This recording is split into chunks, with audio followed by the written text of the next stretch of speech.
Alors, je suis Frédéric Bardot, je suis le président cofondateur de Simplon, qui est une entreprise de l'économie sociale et solidaire qui forme au numérique des personnes éloignées de l'emploi.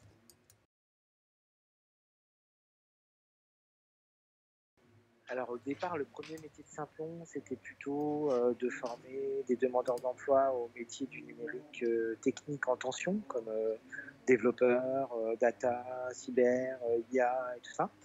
Il y avait aussi un gros besoin pour former beaucoup plus de monde sur les compétences numériques fondamentales, parce qu'il y a beaucoup d'illettrisme numérique, et donc on a, en plus de nos activités de formation métier, rajouté énormément de formations sur l'inclusion numérique et les compétences numériques de base. Il y a les deux et on ne sait pas dans quelle proportion.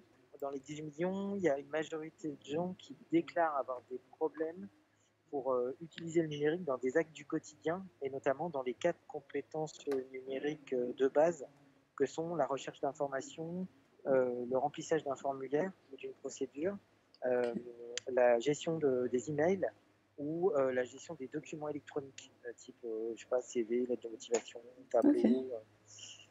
Donc c'est vraiment, voilà. Et dedans, mais il y a des gens qui savent même pas comment manipuler une souris. Mais il y a aussi des Oui. gens qui savent pas comment envoyer un CV ou remplir un formulaire sur Pôle emploi, quoi.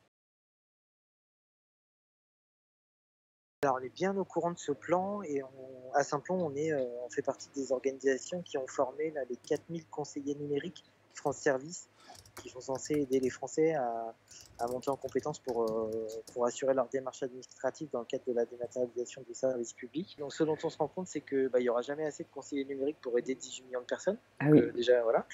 Et surtout, on se rend compte qu'il y a des gens qui ne pourront jamais passer par des services numériques parce qu'ils ne peuvent pas ou qu'ils ne veulent pas.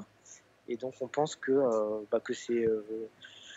c'est pas un objectif intéressant de tout dématérialiser parce que en fait on va se couper d'une partie des gens et donc il vaudrait mieux maintenir voilà, je dirais 90% peut-être de choses dématérialisées, mais toujours un moyen au moins d'avoir quelque chose par téléphone par exemple. Oui, ou en Bien papier. sûr, ouais, voilà.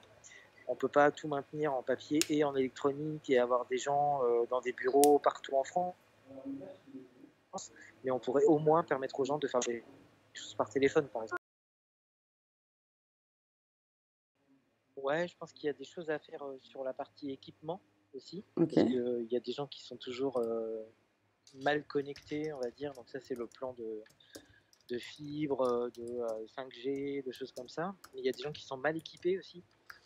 Donc il y a des acteurs comme La Poste, par exemple, qui proposent des tablettes spéciales pour les vieilles personnes. Mmh. Ça, je trouve ça intéressant. Vous en avez parlé un peu au début. Renforcer la formation des écoliers, des collégiens Mmh. aussi au numérique. Ça permettrait d'éviter que les prochaines générations soient illettrées du numérique.